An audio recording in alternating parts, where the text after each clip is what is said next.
1,834 people died in Katrina.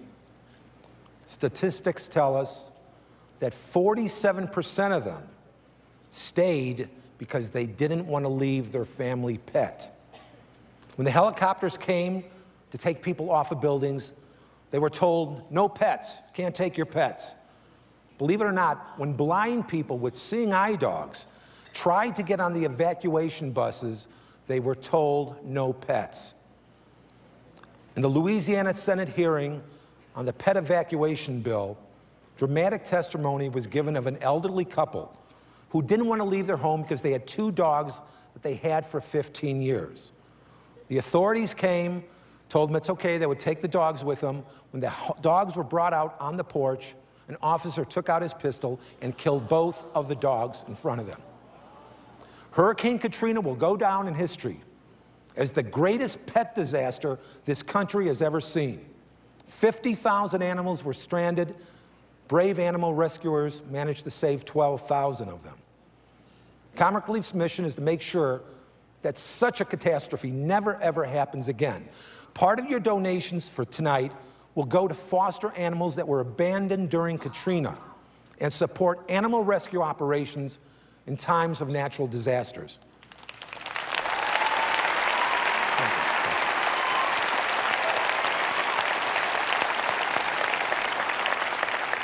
Please watch as we focus our attention on one brave animal rescuer named Lois Lerner and a miracle dog called Lassie, who somehow managed to stay alive in a locked house for 1 month and 3 days without food or water. He gives us unconditional love. In return, we provide the creature comforts. It's been that way since the biblical age. But this time, there was no ark. I don't think anybody left their animals because they didn't care. We hooked up a boat and launched off I-10, and there was still foot to foot and a half of water in the houses. Most of the dogs we saw were dehydrated. You know they couldn't have been eaten. They were probably just drinking stuff off the floor. Lassie lost 20 pounds. He was very sick. He almost drowned. He almost starved. The animals were so innocent. They had done nothing. You could see fear in their eye. They didn't know what was going on. Many of them just waited for their people to come back, and the people never came. It was emotionally trying. We had come down in the hopes of doing something good, and we were too late. But for Lassie, it wasn't too late. A phone list from the De Rogers home gave Lois a start in the search for his owners. She found them in Chicago, but it would be months before they could return to New Orleans. Lassie would need a foster home, and this time, fate was on his side.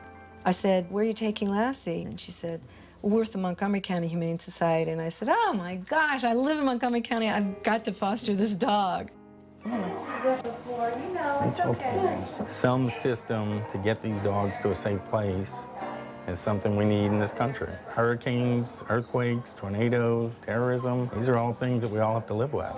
The more that we can make it known what has happened, the more likely we are to get people to take action so that it doesn't happen again. Lassie is a symbol of New Orleans. Lassie went through everything an animal could go through, and Lassie's come back.